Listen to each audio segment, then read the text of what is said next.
seguridad la seguridad de estos territorios, ¿no? Hay otra categoría que son los pueblos en aislamiento voluntario, que son en las zonas alejadas de la Amazonía, donde todavía no ha habido contacto, digamos, con la civilización o con el resto de la sociedad peruana, y hay una serie de normas que los protegen. Y también tenemos los pueblos en contacto inicial, que son pueblos que ya han empezado un cierto contacto, digamos, con el resto de la sociedad. Entonces, como ustedes ven, tenemos comunidades nativas, campesinas, las rondas, y los pueblos en aislamiento, que todavía hay en algunas zonas alejadas de la Amazonía. Todos estos indican sobre todo algunos beneficios, ¿no? Algunas protecciones para estas poblaciones. Siguiente, por favor. Siguiente. Sí, ahora, yéndonos al derecho internacional, que es lo que vamos a ver en esta clase, también junto con las normas constitucionales, tenemos el convenio número 169 de la OIT, que aunque es un convenio sobre temas, la OIT es la Organización Internacional de Trabajo, y en realidad debería regular sobre temas laborales. Sin embargo, por una serie de razones, hace varios años aprobaron este convenio que es el que habla sobre los derechos de los pueblos indígenas. Tenemos posteriormente la Declaración de las Naciones Unidas sobre Derechos de los Pueblos Indígenas. Tenemos además, para el caso del Perú, la jurisprudencia, las sentencias que ha dado el Sistema Interamericano de Derechos Humanos, del cual el Perú es parte, y por lo tanto estas sentencias también son vinculantes para el país. Y tenemos una serie de fuentes, digamos, más dispersas, como los dictámenes del Comité de Derechos Humanos, de otros comités. Es decir, tenemos otras decisiones de otras instancias internacionales donde también se han tocado de manera puntual algunos aspectos de los derechos de los pueblos indígenas, pero las dos principales son el convenio número 169 de la OIT y la Declaración de las Naciones Unidas sobre Derechos de los Pueblos Indígenas. Siguiente, por favor.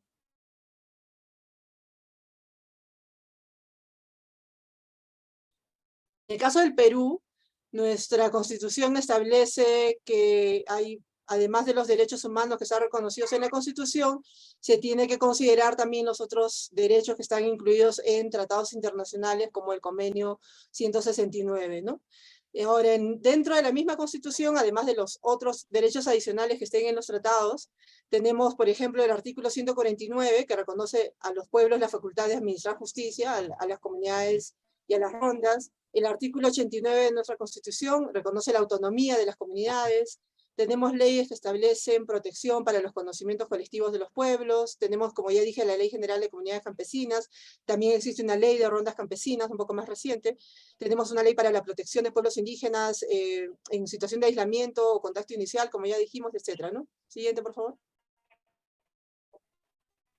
Ahora, todas estas leyes, tanto las leyes internacionales como las leyes nacionales, establecen una serie de derechos a los pueblos indígenas, como ya dije, adicionales a los derechos que todos los seres humanos tienen, por ser seres humanos y por ser ciudadanos peruanos.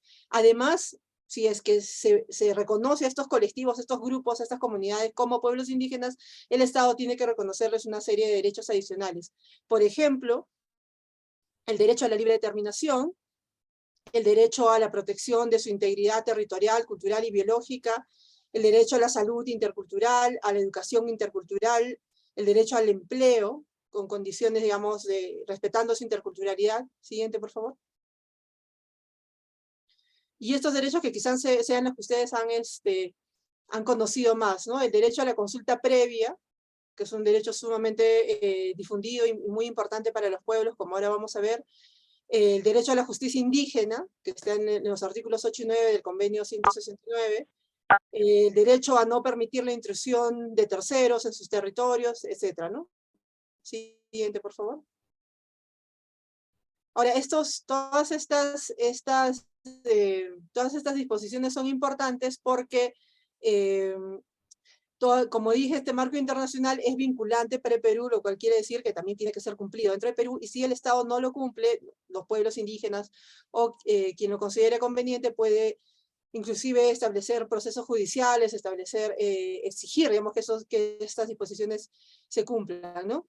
Eso lo ha dicho, por ejemplo, el Tribunal Constitucional, que ha dicho que los tratados internacionales de derechos humanos de los que el Perú es parte tienen rango constitucional. No solo que son obligatorios para el Perú, sino que no tienen el valor más alto posible en el Perú, que es el rango constitucional. Lo que dicen estas normas internacionales tiene que aplicarse en el Perú, pero además no puede ser negado por ninguna norma de menor valor que la Constitución.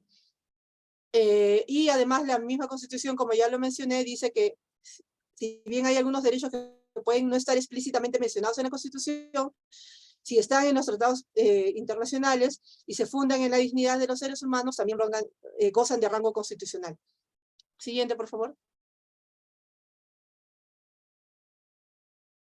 Entonces, bueno, simplemente para recordarles que todas estas normas que no están necesariamente incluidas dentro de la Constitución, pero según nuestro sistema jurídico y según la propia Constitución, también son vinculantes, tienen rango constitucional y también son aplicables en el Perú, como por ejemplo el convenio 169 de la OIT, porque el Perú lo ha firmado, ¿no? Lo ha ratificado. Siguiente.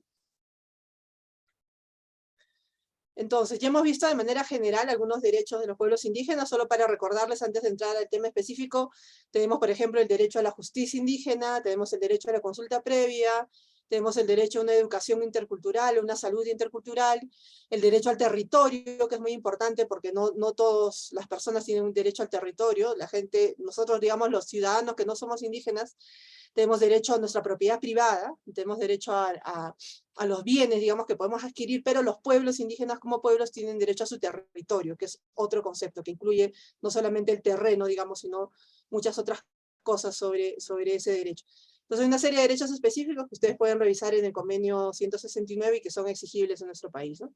Entonces ahora pasemos al tema de la participación política. Siguiente, por favor.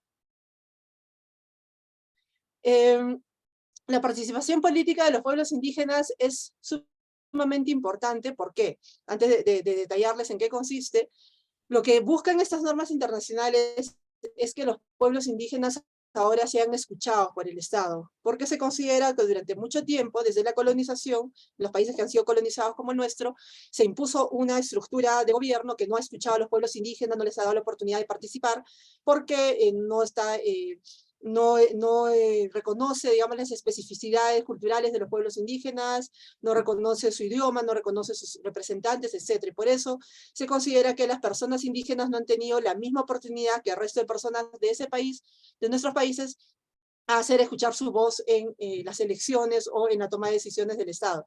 Y sin embargo, el Estado todos los días toma decisiones que afectan a los pueblos indígenas, como decisiones sobre educación, sobre su salud, sobre su territorio, en fin, todos los días los diferentes ministerios o los gobiernos regionales, los municipios, toman decisiones sobre los pueblos sin escuchar a estos pueblos. Entonces, lo que trata de hacer el convenio 169 y todas estas normas es cambiar esta situación y que ahora el Estado sí escuche a los pueblos.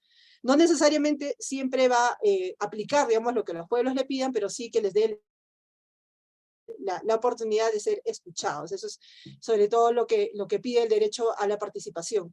Entonces, el derecho a la participación política que tenemos todos los ciudadanos incluye el derecho a votar en las elecciones, el derecho a participar en los espacios públicos donde se toman decisiones a través de representantes, el derecho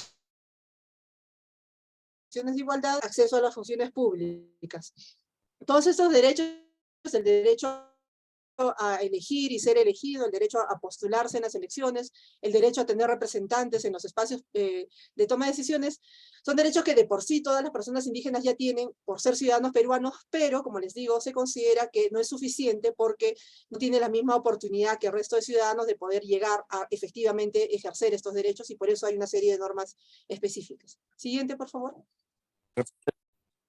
Entonces, en el caso de ustedes, por ejemplo, estamos viendo el derecho a participar en las elecciones, el derecho a votar, que nos dice que todos los seres humanos, todas las personas, todos los ciudadanos tenemos el derecho a ser elegidos y a votar, y son expresiones de la dimensión individual y social de la participación política. Siguiente, por favor. Lo otro, como les mencioné, es que tenemos también el derecho de poder elegir nuestros representantes, ¿no? Los representantes que van a hablar en nombre de nosotros, por ejemplo, en el Congreso.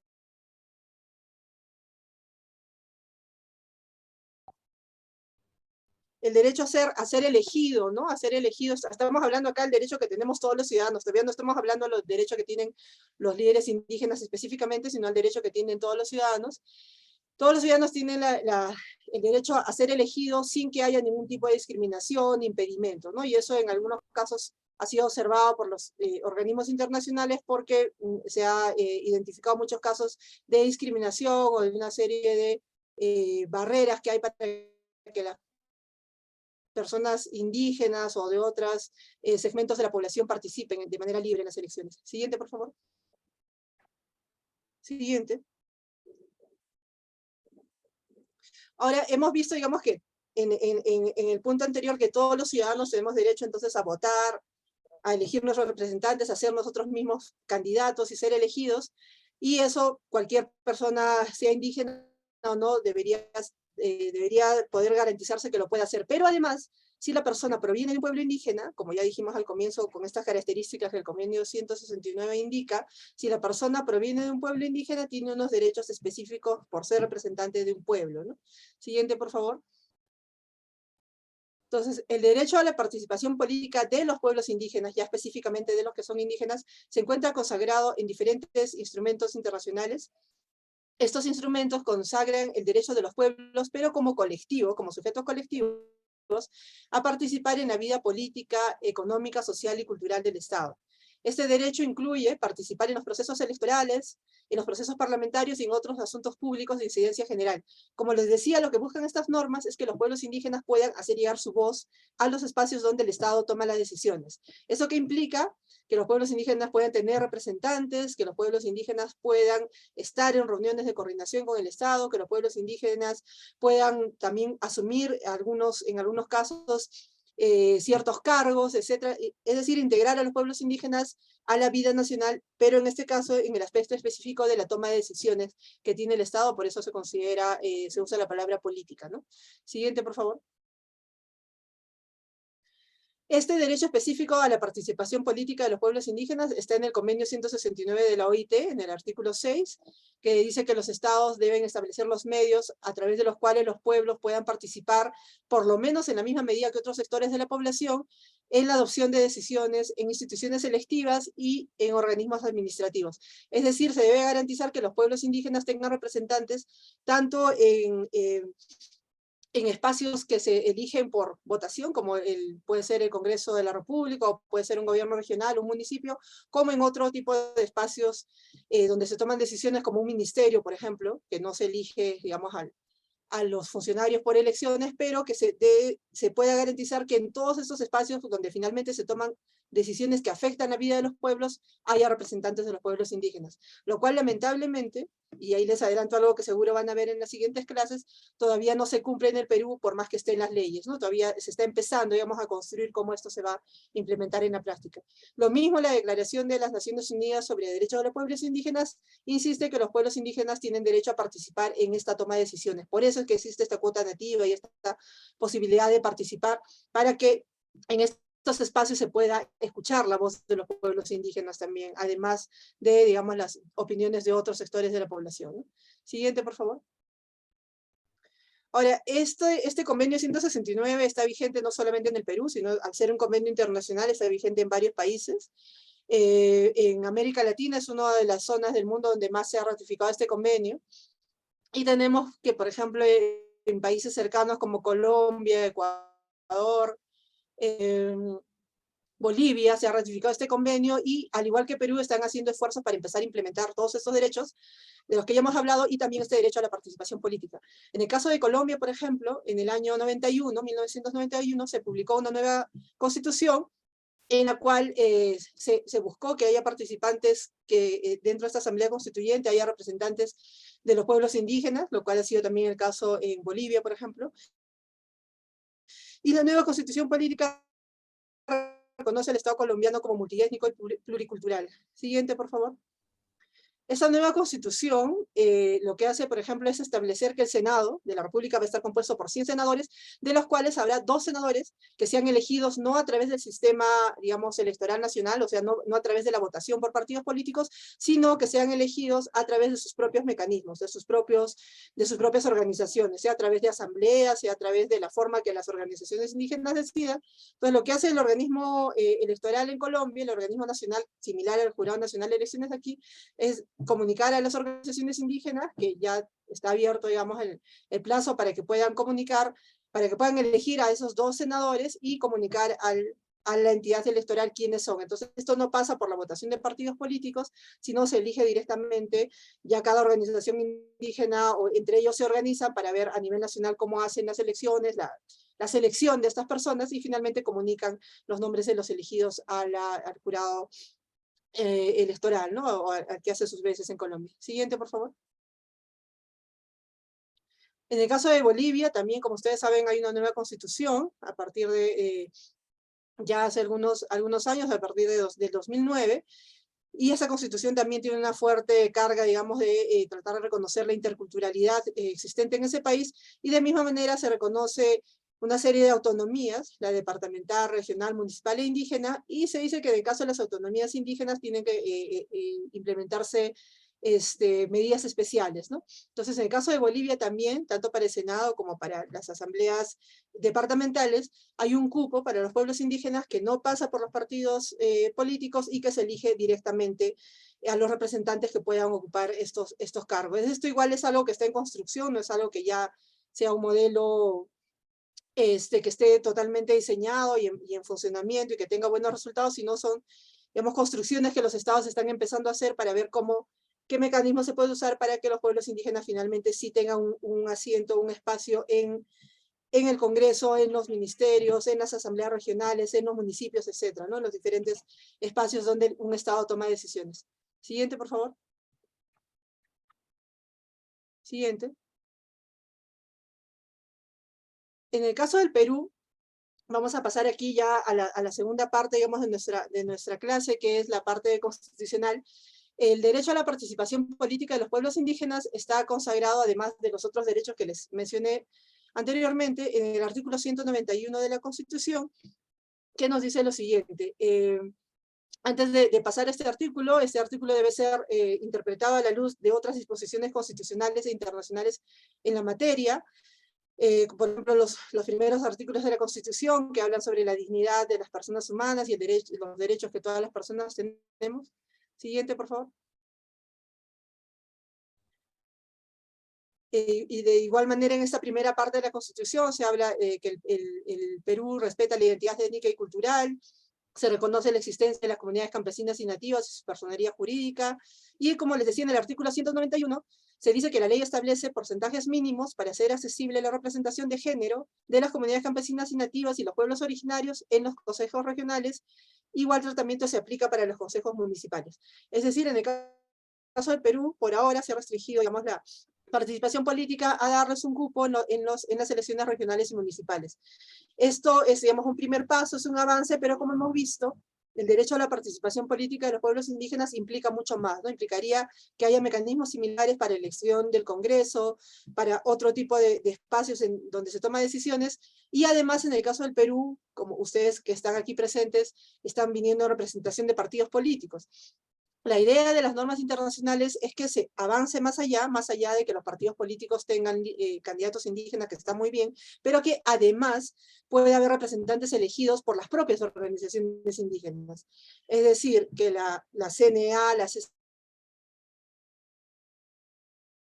organizaciones nacionales puedan reunirse y entre todos elegir unos representantes nacionales que vayan, por ejemplo, como congresistas indígenas de parte de los pueblos indígenas, y algo similar sucede en cada una de las regiones o en cada una de las provincias, ¿no? Entonces, todavía no hemos llegado a esa parte donde los pueblos indígenas puedan tener representantes sin tener que pasar por los partidos políticos, pero eso es algo que las normas internacionales proponen, ¿no? Para hacer que realmente la voz indígena llegue a los espacios de toma de decisiones, y que las personas que sean elegidas no vayan con una agenda, digamos, del partido político al que representan, sino vayan con unas exigencias propias de su pueblo, de las necesidades y los problemas que el pueblo indígena tiene, ¿no? Siguiente, por favor. Bueno, también hay una serie de jurisprudencia internacional, no vamos a entrar mucho a detalle, pero también la Corte Interamericana de Derechos Humanos en algunos casos ha fallado exigiendo a los estados que tomen medidas específicas para garantizar que las personas indígenas puedan efectivamente ser elegidos y puedan ocupar cargos como en el Congreso de la República o en otros espacios, y esto en casos en el que los pueblos han demandado a los estados por el incumplimiento de una serie de derechos. Siguiente, por favor. Siguiente. Bueno, para ir concluyendo y escucharlos más bien a ustedes, escuchar sus preguntas, en las normas internacionales, en primer lugar, hay una definición clara sobre a quiénes se aplican los derechos indígenas. Entonces, lo primero que tenemos que ver es si estamos hablando o no de un pueblo indígena que cumple los criterios del derecho internacional. Como ya les mencioné, para el caso del Perú, las comunidades campesinas y nativas, por ejemplo, claramente cumplen esos criterios y por eso está la base de datos del Ministerio de Cultura. Ahora, sobre estos pueblos indígenas hay una serie de derechos, ¿no? Una serie de derechos que el ordenamiento internacional y también la Constitución peruana les reconoce. Uno de esos derechos es que puedan participar en la vida política del Estado para estar representados en la toma de decisiones. Yo creo que es importante hacer énfasis en eso, que no es que solamente los pueblos indígenas puedan tener representantes en las elecciones para participar, para postular, para ser parte de la política del Perú, sino lo importante es que puedan llegar a estar presentes en el espacio de toma de decisiones, para que cuando se esté discutiendo un proyecto, una ley, una medida que va a afectar a los pueblos indígenas, a las comunidades, haya una persona que represente esas comunidades que pueda decir la opinión que tienen esas comunidades al respecto. En temas súper, digamos, concretos, imaginémonos, por ejemplo, que el Ministerio de Salud está haciendo una campaña de vacunación contra el COVID-19 y lo quiere hacer en unas comunidades de San Martín, en unas comunidades aguajún, digamos, de San Martín. Sin embargo, en el momento en que está reunido esa comisión o las autoridades que están viendo ese tema no tienen ni un solo representante de Aguajún. Sin embargo, ellos tienen que decidir qué día van a ir, cuánto presupuesto van a implementar, quiénes son los profesionales de la salud que van a viajar, cómo se van a poner las vacunas, a quiénes, a qué personas, de qué edad, en fin. Y todas esas decisiones las toman sin un representante de Aguajún ahí. Entonces es muy probable que cuando esas personas que quizás están reunidas en Tarapoto o quizás en Lima vayan a la zona Aguajún a querer vacunar, es muy probable que no les funcione su plan, porque lo han hecho sin escuchar a las personas que viven ahí, a las personas Aguajún que además por ser Aguajún, son un pueblo indígena y tienen una cultura diferente y por lo tanto tenían el derecho que el ordenamiento internacional les reconoce a que se les escuche, a que se les pueda preguntar a ellos qué les parece, qué proponen ustedes, están de acuerdo, cómo hacemos para la vacunación. Eso es lo que quiere el derecho internacional.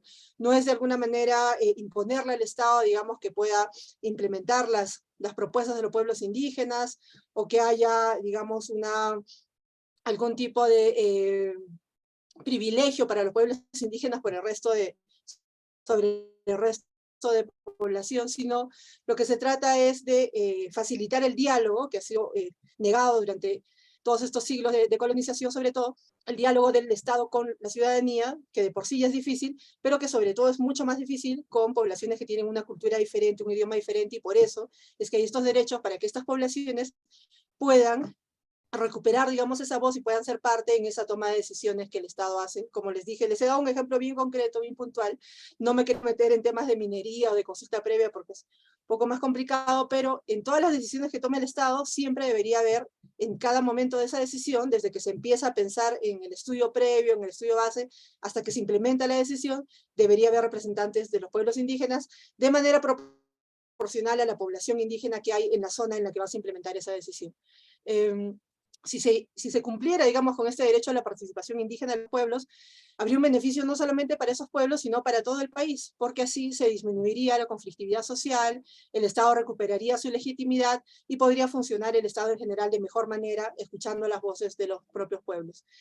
Bueno, como ya ustedes saben, entonces tenemos en el Perú el mecanismo, el anterior, por favor, tenemos en el Perú el mecanismo de la cuota nativa, que está vigente y por eso es que ustedes están participando en este curso. Sin embargo, todavía es un primer paso que hay que mejorar, ¿no? Hay que ir mucho más allá, porque esa cuota nativa está enfocada en el Fuerte, ¿te individuo, duele?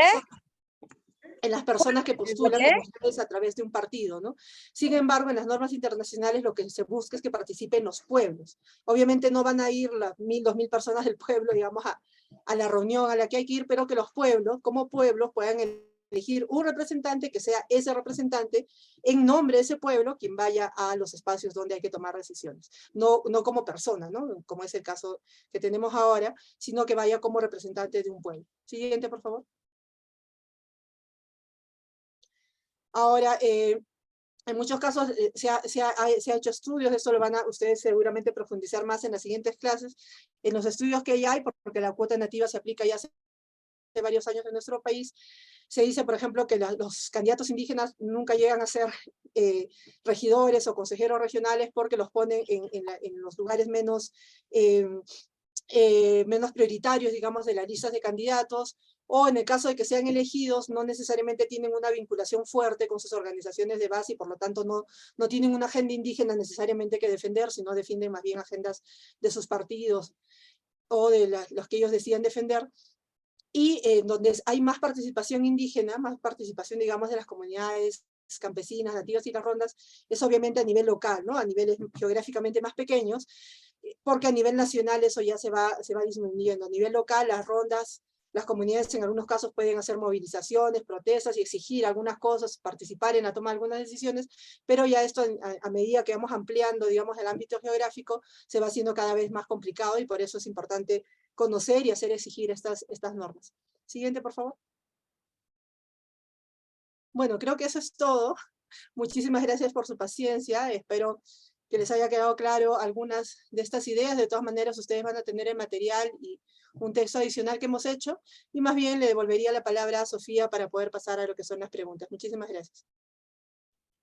Muchas gracias, doctora Mirva, por un resumen también muy preciso y claro sobre el tema.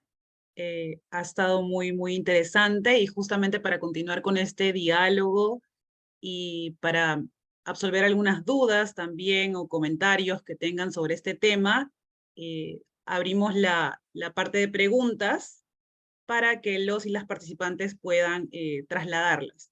Entonces, pueden levantar la mano, pueden escribir también la pregunta si gustan.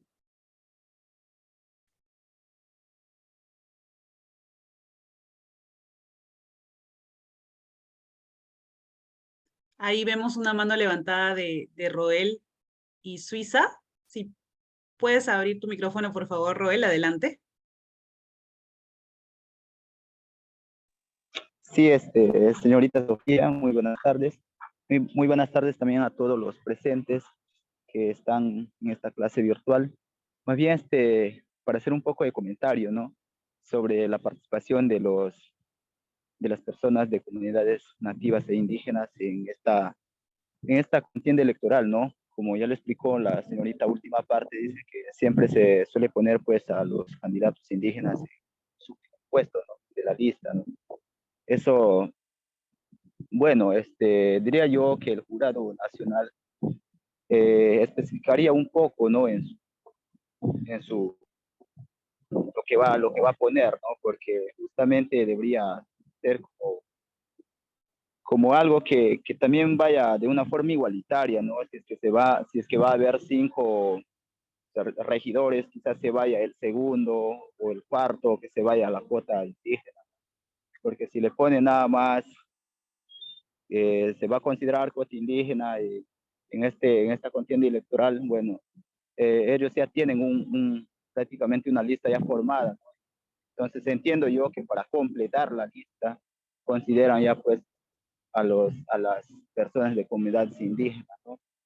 Y yo lo veo como un tema de marginación también por parte de los partidos políticos, porque en realidad todos tenemos las mismas capacidades, tenemos los mismos derechos de ser parte, ¿no? De la primera lista o la segunda lista, ¿no? Que vaya en cualquier orden, no solamente en la última lista. Nada más, señorita. Muchas gracias. Muchas gracias por tus comentarios y también reflexiones. Y primero vemos todas las preguntas de doctora Mirva para que después las comente. No sé si hay alguna otra pregunta o alguna otra mano levantada.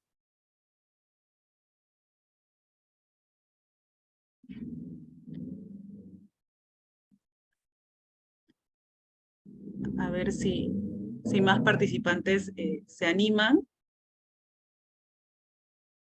ahí vemos la mano levantada de Ever Waldir Pérez y luego de, hay alguien que está como... Sí, adelante Ever Waldir. Sí, buenas tardes, ¿no? A la doctora y a todos los presentes. Mi pregunta sería, muy aparte a la exposición, como que la vulneración a los derechos de los pueblos originarios o las comunidades campesinas en la consulta previa, ¿no? Por ejemplo, para hacer, no, en sí, la pregunta sería para la doctora, ¿no? Por ejemplo, en mi comunidad ya se hizo, digamos, la exploración de un proyecto minero y ya se le dio la resolución, pero realmente a comunidades que están más contaminadas no están como influencia directa. No sé cómo se podría hacer ese tema, ¿no? No sé si me podría apoyar en eso. Gracias. Muchas gracias por la pregunta. Tomamos nota para que la doctora la responda. Hay otra pregunta de un participante que está como Lenovo. Adelante, por favor.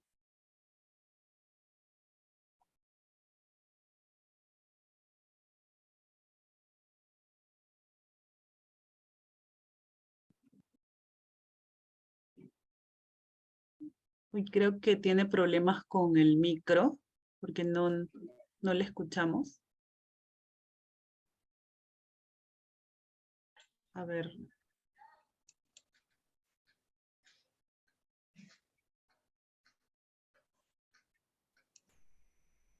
Uy.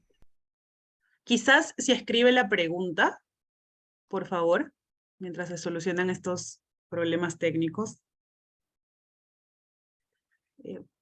Si no, pasamos con el compañero Wilder mientras se soluciona esto, para que haga su pregunta, por favor. Compañero Wilder de CCP, tiene la palabra. Sí, muy buenas tardes. Sí, se me escucha, ¿no? Sí, le escuchamos Sí, fuerte y claro. muy buena la exposición. Una inquietud, ¿no? Bueno, son desde las comunidades campesinas, las comunidades nativas, todos somos parte de los pueblos indígenas, ¿no? Sin embargo, por ejemplo, ahora en la participación política, ¿no? Creo que, no sé si desde el jurado, bueno, los criterios ahora para elegir, ¿no? A los representantes de los pueblos indígenas. Porque de ser así, si todas las comunidades, ¿no? Somos también pueblos indígenas, por ejemplo, en las comunidades campesinas, somos más de 6.000 nomás reconocidas oficialmente, ¿no? Entonces, ¿cómo es ahí? ¿Cómo se haría, digamos? Estas dudas un poco a veces nos confunden, ¿no? Y lo otro es, si bien es cierto, tenemos normativas internacionales como el convenio 169, ¿no? Creo que es bueno también ir rescatando un poco esta declaración última de las Naciones Unidas, ¿no? Que en la 73 Asamblea de la ONU, ¿no? Declararon, ¿no? Los derechos de los campesinos y otros trabajadores, ¿no? Entonces, que eso está vigente también, entiendo, ¿no? Entonces, estas dos inquietudes. Gracias. No basta per il microfono. Sí, muchas gracias. Sí, hay desde llamada un micro abierto. También puede, adelante, para su pregunta. ¿Aló? Sí, la escuchamos. Aló, señorita, buenas tardes. Te habla la señora Lourdes Urquía Queruna. Buenas tardes, compañera Lourdes. ¿Aló? Sí, ¿nos escucha? Buenas tardes. Sí, te escucho porque la señal se va nomás y me demoro mucho. Señorita, el problema en mi comunidad, yo vivo en una misma comunidad, ¿no? Sí, es cierto, los candidatos, antes que nosotros tenemos este taller, primera vez también estoy participando, ¿no? Me fui a Tarapoto, gracias por la invitación, y nosotros nunca sabíamos, ¿no? Cuáles son las políticas indígenas, porque siempre nos quieren, paisanos siempre, nunca han sido teniente alcalde, o en segundo regidor, ni primer regidor. Lo único nos quieren utilizar, nos llevan para que completen nomás hasta 4 regidores, 5 regidores, nada más.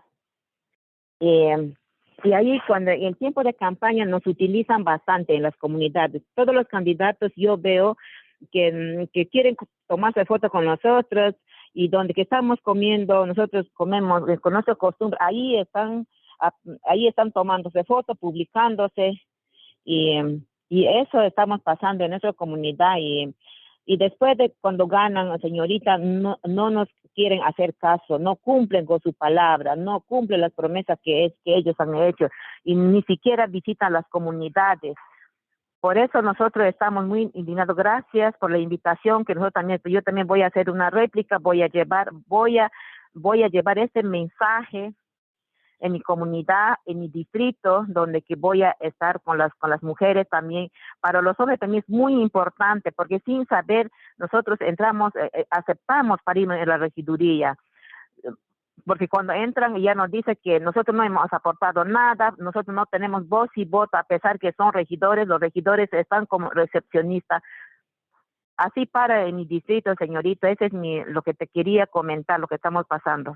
Muchas gracias. Permiso. Muchas gracias, compañera Lourdes, por su... ¿Aló? ¿Me escuchas? Sí, le escuchamos. Muchas gracias por su participación y su reflexión. Bueno, vamos a pasar a la parte de respuestas. Faltaba una pregunta de parte de Lenovo. No sé si pudo solucionar los problemas técnicos que a veces suceden. A ver, ¿puede activar su micro, por favor, Lenovo?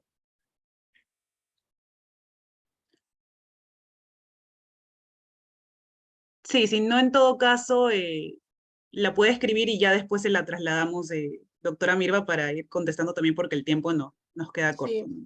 Sí, adelante. Sí, muchas gracias, Sofía, y muchas gracias a todos por sus consultas. Voy a tratar de responder de manera breve, porque de hecho algunos temas los van a seguir viendo en las siguientes sesiones.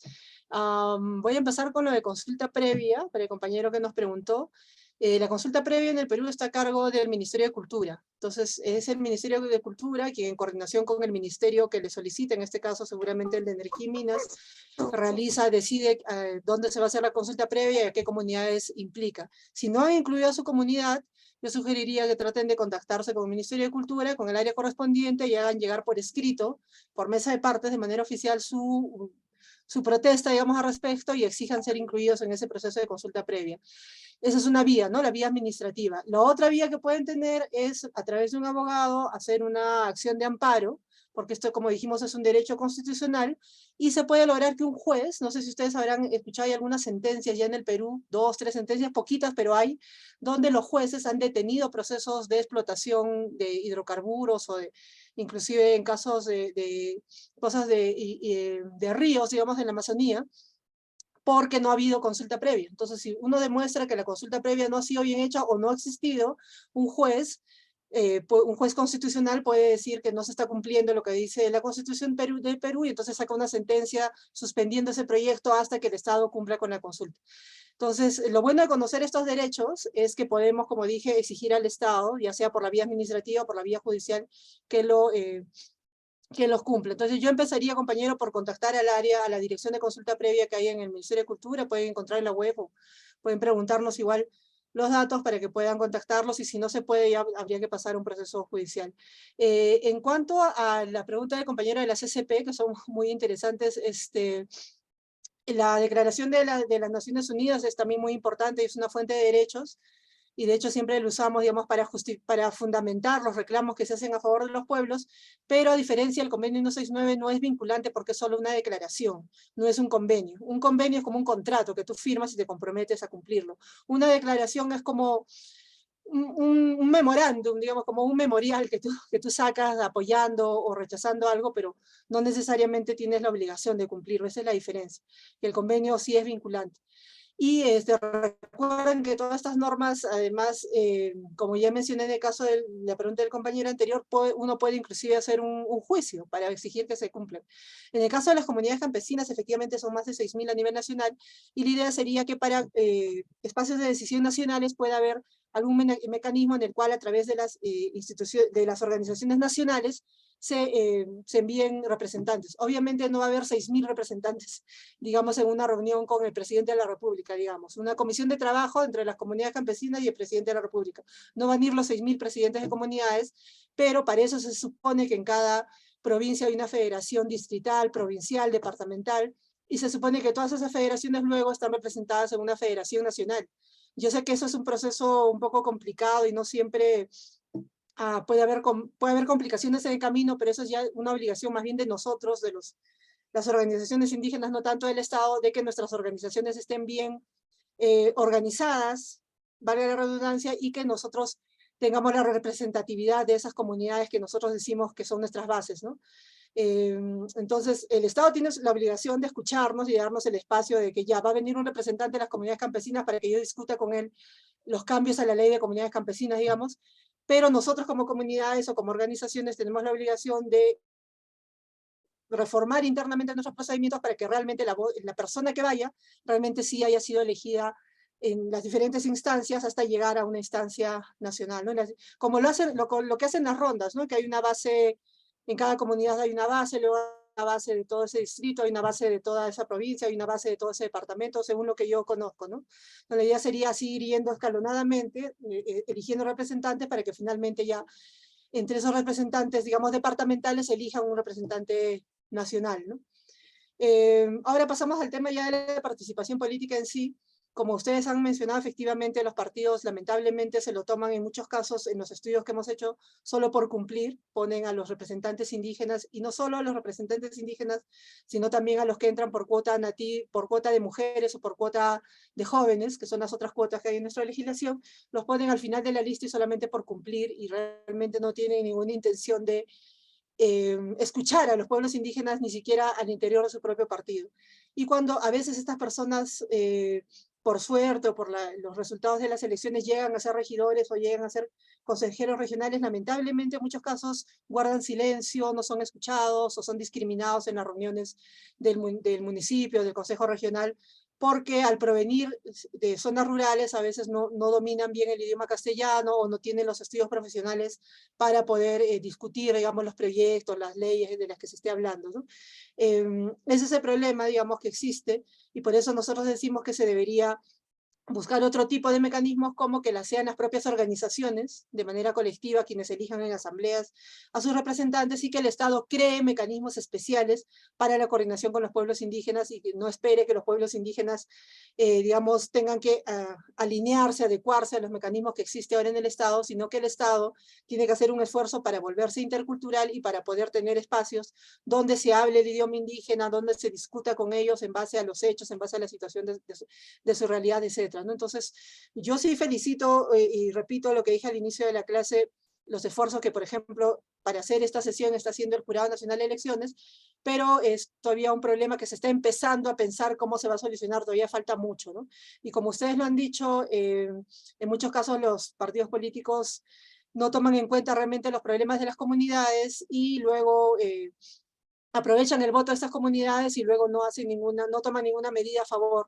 Sin embargo, tomen en cuenta que ustedes, los que están sobre todo en distritos o en las provincias en las que ustedes viven, en muchos casos de nuestro país, por ejemplo, en la misma Amazonía o en Cusco, en Puno, la población indígena es la mayoría de la población en algunos distritos. Por ejemplo, acá en Cusco, donde yo estoy ahorita, donde yo vivo, en algunos distritos de Cusco, las comunidades campesinas, la gente que vive en comunidades campesinas es el 70-80% de ese distrito.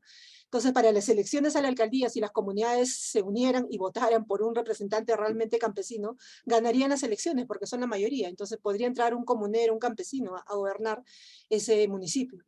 Es diferente en las ciudades grandes, donde sí las comunidades indígenas o los pueblos pueden ser una minoría en relación al resto de los ciudadanos, pero hay algunas zonas del Perú donde sí se podría lograr que haya realmente representantes de los indígenas sin que tenga que venir una persona de fuera que no necesariamente va a defender los derechos de los pueblos, ¿no?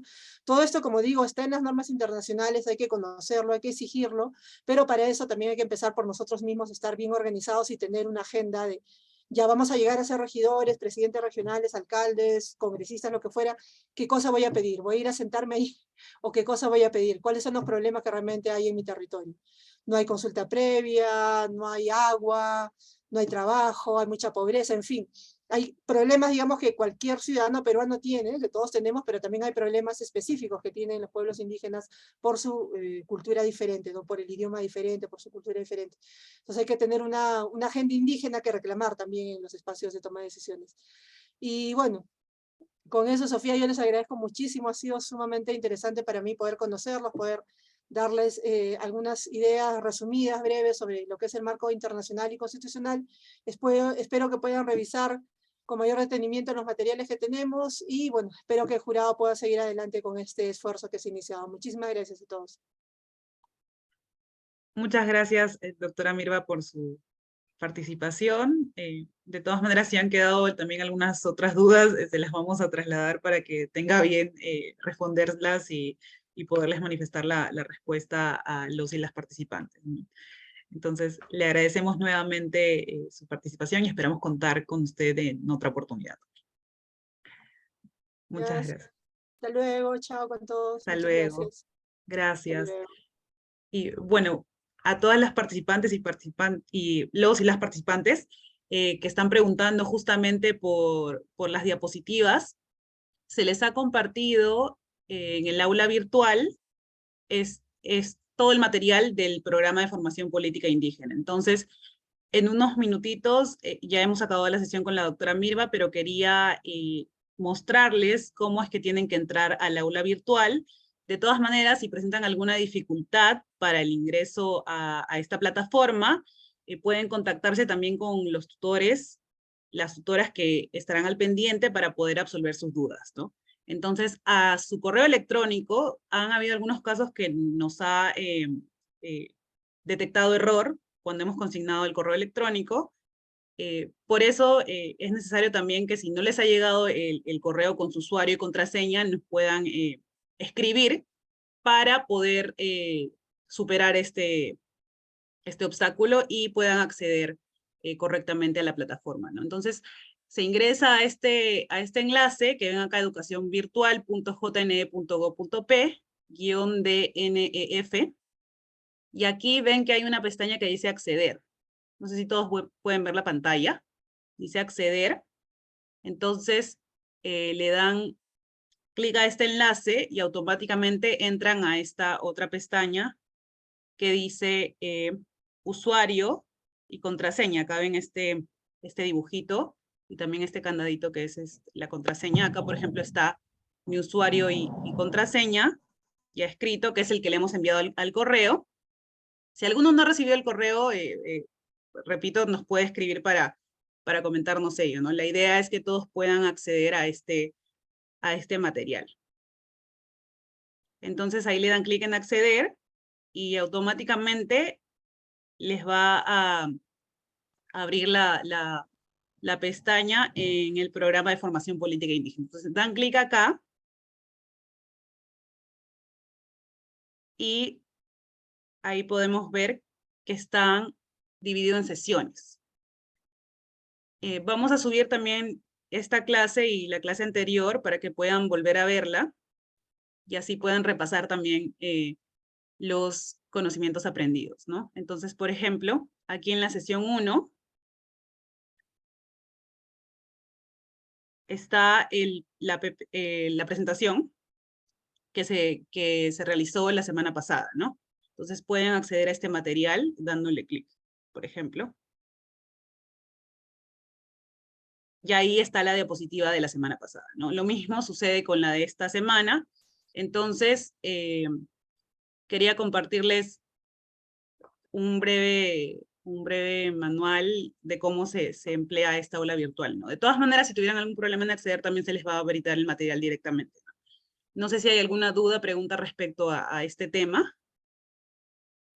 Justo ahí veo que algunos compañeras están dejando su mail. Por favor, también verifiquen si les ha llegado el correo electrónico para que puedan acceder. Entonces, eso sería, salvo que hay alguna pregunta que estaremos gustosas de responder, ¿no? Ahí veo algunas manos levantadas. Aide Valeriano.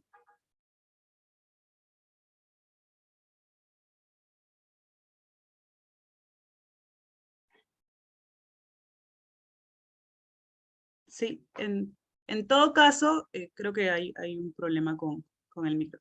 De todas maneras, estamos tomando nota de los correos electrónicos y nada, agradecerles una vez más. Tenemos la sesión también el día de mañana, la sesión número 5, sobre el tema de la historia de la participación política también de las mujeres indígenas y pueblos indígenas.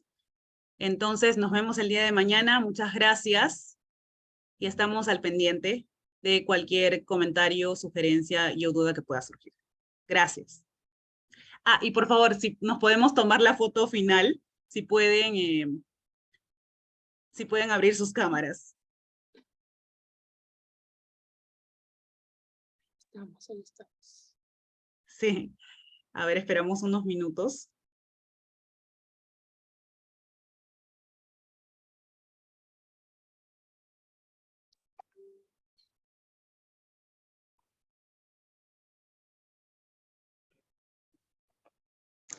Señorita Sofía, mientras aprovechando una consulta, el correo que enviamos Hotmail o Gmail tiene que ser. No puede ser cualquier correo, sí. Está bien. Ahí le remetí Sí, en sí, Hotmail no se porque preocupe. no me llegó. Ahí le estoy remitiendo. Muchas gracias. Gracias. Sí, a ver, esperamos a que... Una pregunta, ¿cómo se toma la cámara? Ah, compañera, sí, lo que pasa es que usted está por teléfono. Sí, pero ahí de todas maneras estamos tomando, ahí igual de todas maneras sale registrado.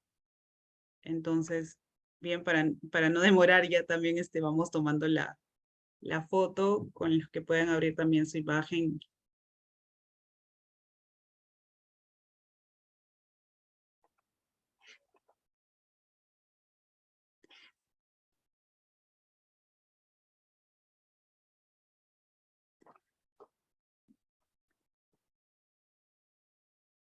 Listo. Eso sería. Muchas gracias a todos y todas. Nos vemos el día de mañana. Hasta mañana. Bien, gracias.